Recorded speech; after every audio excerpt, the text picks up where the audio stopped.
দর্শক, রেলের রানিং স্টাফদের কর্মবিরতিতে চট্টগ্রাম ও ময়মনসিংহ থেকে ঢাকার উদ্দেশ্যে কোনো ট্রেন ছেড়ে আসেনি। এ নিয়ে বিস্তারিত জানাতে সরাসরি যুক্ত হচ্ছেন সহকর্মী আজিজা হক পায়েল ও ইলিয়াস আহমেদ। প্রথমে যাচ্ছি ময়মনসিংহে।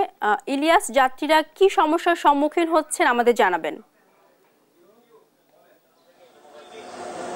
অনির্দিষ্টকালের কর্মবিরতির কারণে আমরা দেখেছি যে গত মধ্যরাত থেকেই কিন্তু যাত্রীদের ভোগান্তিতে পোহাতে হচ্ছে, অর্থাৎ মধ্যরাত থেকে বিভিন্ন স্টেশন থেকে ট্রেন কিন্তু ছেড়ে যায়নি, যার কারণে ভোগান্তি কিন্তু চরম পর্যায়ে পৌঁছেছে আস্তে আস্তে। এবং যাত্রীরা বলছেন যে তারা টিকিট কেটেছিলেন, সেই টিকিটও কিন্তু তারা এখনো ফেরত পাচ্ছেন না। অর্থাৎ আমরা দেখেছি সকাল থেকেই ময়মনসিংহ রেলওয়ে স্টেশনে বিভিন্ন গন্তব্যে যাওয়ার উদ্দেশ্যে কিন্তু অনেক যাত্রী তারা স্টেশনে এসে আবারও কিন্তু তারা ফেরত যাচ্ছেন এবং তারা বলছেন যে হুটহাট করে এরকম সিদ্ধান্ত কোনোভাবেই কাম্য হয়নি এবং সেই বিষয়টি আগে থেকেই অবগত করার কারণ ছিল বলে যাত্রীরা অভিযোগ করেছেন। এবং তারা বলছেন তারা যে প্রায় কিছুদিন পর পরেই এমন ভোগান্তির শিকার হয়ে থাকেন এবং সেটি কোনোভাবেই কাম্য নয়, সেই বিষয়টি বলছিলেন। এবং যদিও রেলওয়ে কর্তৃপক্ষ বলছেন যে যারা পূর্বে থেকেই টিকিট কেটেছিলেন তাদেরকে কিন্তু 8:30টার পর থেকে টিকিটের টাকা ফেরত দেওয়া হবে, সেই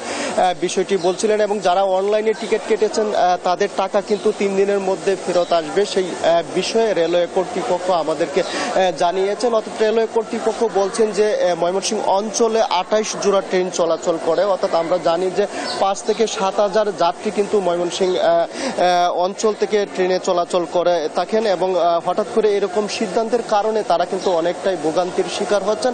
অর্থাৎ আজকে সকাল থেকে আমরা দেখেছি রেলওয়ে স্টেশনে কিন্তু রেলওয়ে পুলিশ রয়েছেন, তারা কিন্তু বিভিন্ন যাত্রীদের নানাভাবে সহযোগিতা করছেন। আমরা যদি রেলওয়ে থানার ভারপ্রাপ্ত কর্মকর্তা রয়েছেন আক্তার হোসেন জানতে চাই, সকাল থেকে যাত্রীরা ভোগান্তির মধ্যে পড়েছেন, তারা সবচেয়ে বেশি ভোগান্তিতে পড়েছেন, তারা কিন্তু টিকিটের টাকাটা এখনো পর্যন্ত ফেরত পাচ্ছেন না। আপনারাও সহযোগিতা করছেন, একটু জানতে চাই আপনার কাছে। আমরা সকাল থেকেই আমরা এই রেলওয়ে নিরাপত্তার জন্য আমাদের রেলওয়ে পুলিশ আমাদের সাথে আরএনবি রেলওয়ে নিরাপত্তা বাহিনীর সকালে আমরা কাজ করতেছি। রেলওয়ের সার্বিক আইনশৃঙ্খলা পরিস্থিতি এখনও স্বাভাবিক আছে, কোথাও কোনো ধরনের অপ্রীতিকর ঘটনা ঘটে নাই। আর যে সকল যাত্রীরা পূর্বে টিকিট কাটা আছে আমরা তাদের টিকিটের রিফান্ডের ব্যবস্থা করা হয়েছে। তারা যথাযথ কর্তৃপক্ষের কাছে আসলে আমরা সেই টাকাগুলো ফেরত পাবো। এখন পর্যন্ত এরকম টিকিট নিয়ে সমস্যা হয় নাই। তিনি বলছিলেন যে তারা কিন্তু যাত্রীদের নানাভাবে সহযোগিতা করছেন এবং যারা টিকিট কেটে এখনো পর্যন্ত টিকিটের টাকা ফেরত পাননি তাদেরকে সেই টাকা ফেরতের ব্যবস্থাও কিন্তু রেলওয়ে পুলিশ সহ রেলওয়ে কর্তৃপক্ষ যারা আছেন তারা কিন্তু করছেন, সেই বিষয়টি বলছিলেন। এবং আমরা দেখেছি যে ইতিমধ্যেই ময়মনসিংহ রেলওয়ে স্টেশনে কিন্তু 2টি ট্রেন, অর্থাৎ চট্টগ্রাম থেকে লোকাল ট্রেন এবং জামালপুরের দেওয়ানগঞ্জ থেকে কিন্তু একটি ট্রেন ময়মনসিংহ রেলওয়ে অঞ্চলে ময়মনসিংহ রেলওয়ে স্টেশনে এসেছে এবং সেখান থেকে কিন্তু যারা বিভিন্ন যাত্রী রয়েছেন যারা বিভিন্ন গন্তব্যে যাবেন তারা কিন্তু সেখানে এসেও কিন্তু বিপাকে পড়েছেন, তারা কিন্তু তাদের গন্তব্যে যাওয়ার জন্য বিকল্প পথ খুঁজছেন। অর্থাৎ যাত্রীদের যে ভোগান্তি সেটি কিন্তু বলা যায় যে একেবারেই চরম পর্যায়ে পৌঁছেছে এবং সাধারণ যাত্রীরা বলছেন যে রেলওয়ের যে দাবি দেওয়া ছিল সেটি কিন্তু পূর্বে থেকেই কর্তৃপক্ষের সঙ্গে আলাপ আলোচনা করে নিলেই ভালো হতো এবং এরকম অনির্দিষ্টকালে ধর্মঘট দেওয়া কোনোভাবেই উচিত হয়নি, সেই বিষয়টি বলছিলেন। এই ছিল আমার কাছে ময়মনসিংহ থেকে যে যাত্রী দুর্ভোগ তা নিয়ে সর্বশেষ। আমরা এই বিষয়ে জানতে এখন চলে যাব বন্দরনগরী চট্টগ্রাম, সেখান থেকে যুক্ত হবেন আমাদের সহকর্মী আজিজা হক পায়েল।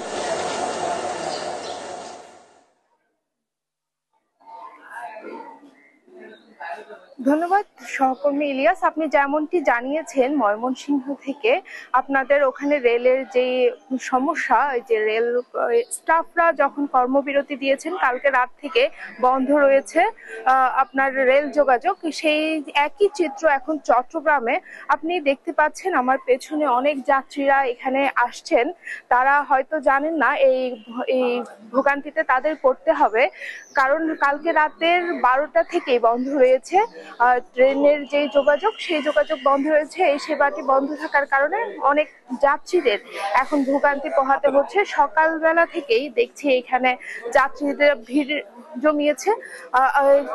দূরপাল্লার যে ট্রেনগুলো, সব ট্রেনগুলো এখান থেকেই ছাড়া হয়। আপনার বটতলী স্টেশন থেকে ছেড়ে পাহাড়তলী স্টেশন দিয়েই আপনার ঢাকা নাঙ্গলকোট এই পথেই সবগুলো যেতে হয়। এখানে অনেক মানুষ এখন, অনেক যাত্রী এখন এখানে বসে আছেন, তারা অপেক্ষা করছেন কিভাবে তারা এই ট্রেনের সেবাটি পেতে পারে।